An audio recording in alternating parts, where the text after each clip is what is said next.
All right, back for another beer review, and today I'll be reviewing yet another beer from the Sierra Nevada Brewing Company, and they are out of both Chico, California and Mills River, North Carolina, and this is their iconic Pale Ale. So this is the American Pale Ale that comes in at 5.6% alcohol by volume, 38 IBUs at the time of review. This bottle is approximately 5 weeks old. So how have I not reviewed this beer on my channel despite being a beer tuber for just over 6 years? Well, number one, I'm an idiot, and most of you know that. But on top of that, I mostly buy singles and have for a very long time, and it is very hard to find a fresh single of Sierra Nevada Pale Ale here in the Buffalo, New York area. So I finally found one that's 5 weeks old, pretty fresh, and I'm super excited to finally review this classic. And speaking of classics and legends, I am going to be reviewing it in the Rod J Beer Ventures Special Edition glass. This is the 2024 Beer Tuber Get Together glass. This year's Beer Tuber Get Together was hosted by Shane over at Shane's Craft Beer Reviews and Ray from the Elkanauts. It took place, I believe it was July 12th through the 14th of this year. I was able to come up on Sunday and hang out with everybody. It was a lot of fun. And to commemorate the get-together, Rod sent a glass, I'm pretty sure, to everybody who joined up. So I thought a classic, legendary beer like this deserves to be poured in a legendary glass. But huge thanks to Rod for this beer. He's a great friend of mine, fellow beer tuber. If you haven't checked out Rod J Beer Ventures, go do so. Fantastic guy. So I washed it out, so hopefully we have no dirty glass mafia. So anyway, we're going to crack this one open, get in the glass, and this is, again, like the classic, I would say, American craft beer at this point, with Anchor Steam, you know, not being as prevalent as it was because of what's going on with Anchor. This beer first introduced back in the early 80s, brewed with all Cascade hops, just a classic beer. So we'll see if we have some dirty glass mafia going. I think we might, but whatever. We'll make do if we do. But yeah, let's give it a nice pour here into the glass. Yeah, I think we're good with the dirty glass mafia. It doesn't seem to be that bad. So I haven't had this beer probably in close to 5 years. Again, I don't buy a lot of 4-packs, 6-packs, 12-packs of beers. And typically that's how this beer is sold. It's hard for me to find singles of it. So yeah, that has that beautiful like burnt orange color. Just definitely old school American Pale Ale through and through. Beautiful clarity, almost lager-esque. Has just under a finger of a, I'd say, an off-white, soap sudsy looking head. Kind of plays the role of what you'd expect from a style like this. Good carbonation rising up from the bottom of the glass. Just looks like an absolutely gorgeous beer. Maybe a little bit bigger of a head if I went a little bit more aggressive on the pour, but it is what it is. Let's get a nose. Yeah, I mean, it's exactly what you would expect it is, being this recipe is like over 40 years old. It's a lot of bready caramel malt mixed in with a floral, piney kind of nose. There's citrus, there's orange, there's grapefruit, but it's more like pithy and zesty. It doesn't smell sweet. It's a little bit of a generic earthiness. Maybe a slight, ever so slight tea note. But again, this is pretty fresh. Usually if I get like black tea in the nose of an IPA, it's usually an older beer. This is not. Kept cold the entire time. And as far as I mean, this is kind of, you know, the classic kind of look that Sierra Nevada has nowadays with the labels. But every time I see this or Torpedo, it's like it sticks out on the shelf. And that's just because I've seen it probably so many times over the years. But yeah, I mean, it just smells like a well-done American Pale Ale. And that's exactly what this is. This is the American Pale Ale. And yeah, let's get into it. So cheers, everyone.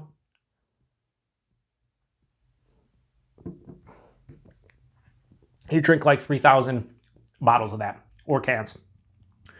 The beautiful thing about American Pale Ale is, you know, you get the old school English Pale Ales that aren't all about like the focus of the hops. This is, honestly, the focus is on Cascade in this one. Pretty sure that Cascade was introduced to the world from this beer. And it's still used, Cascade, quite a bit. Citra, I think, is kind of currently outranks it in most beers, like, you know, mostly hazies in New England and whatnot. But it's such a lovely hop. Shout out to whatever piece of shit that was outside. It was such a lovely hop. And this beer is a pale ale. Like, it has a nice hop character. It's hop forward, but it's not overly done. You could drink a lot of them. Body's like higher side of medium body for like a 5.6% pale ale. It's like full body, really nice. The mouthfeel, There is a nice moderate carbonation. It's effervescent on the palate, but it's still smooth going down. Pretty clean as well. Very clean finish. Forefront, bready caramel malt, dives underneath the palate.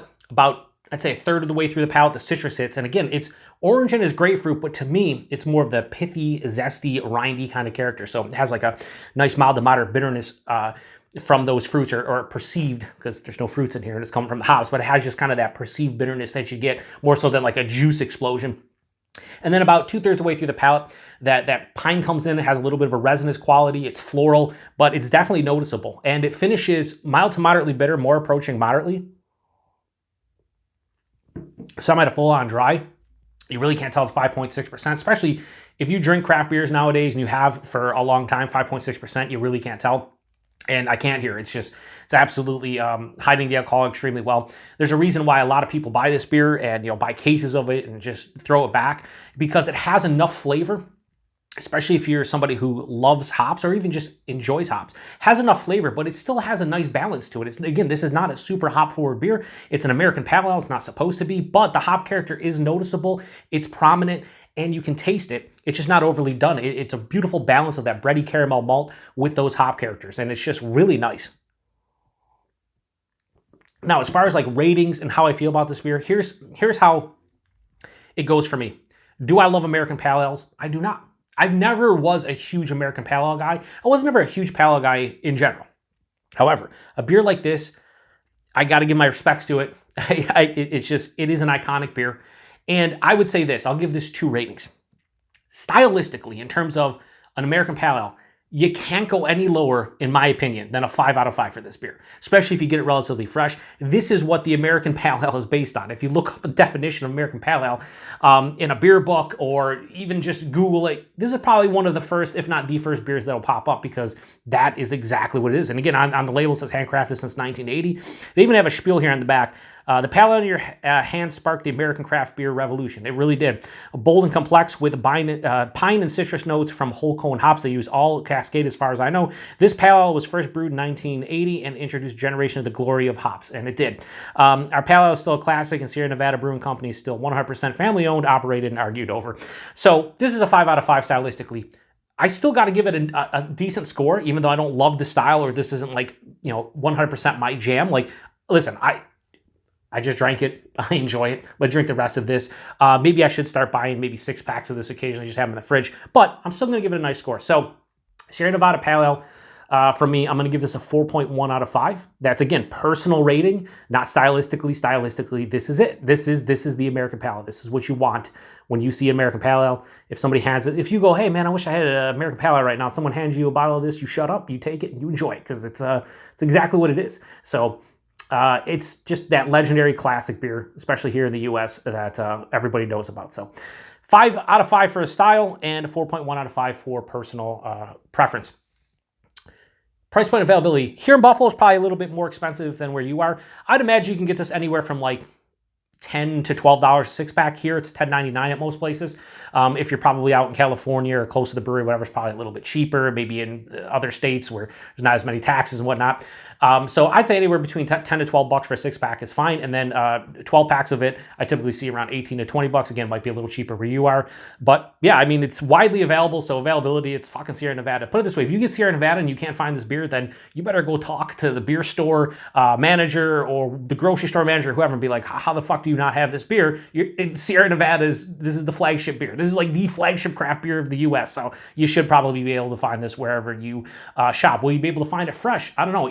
I'll tell you what, I have been checking 6-packs too over the past like 6 months when I wanted to review this. And again, it was very tough to find 6-packs under 3 months old. That's the one downfall about a lot of these classic craft beers from the U.S.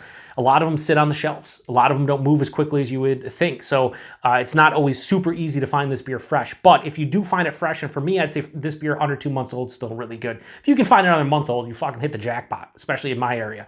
But this is just a classic beer. If you've never had it before and you love craft beer, you gotta try it. It's a shame that it took me over 6 years to review it on my channel, but it is a classic beer, and I do enjoy it. Just couldn't find it fresh. And look at the glass lacing on the Rod J Beer Ventures glass. Shout out to Rod. Thanks again, Rod, for the glass. I didn't do an unboxing. You just sent the glass, so I figured better than an unboxing would be reviewing this beer in Rod's glass. So thanks again to Rod. Thanks to everybody stopping by. If you've had this beer before, and I'm sure a lot of you have, post in the comment section. Like I said, 5.6%, you really can't tell on. I'm just super happy I was finally able to review this one. So this was the first review of August as far as shelfie beer reviews go, and I would say this is the epitome of a shelfie beer. This right here, when people say, what are shelfie beers? This beer. Again, and that is not used in a negative manner. It's used in a positive manner. This is a shelfie beer, and it's a fucking pretty damn good one. Anyway, to the next one. Cheers.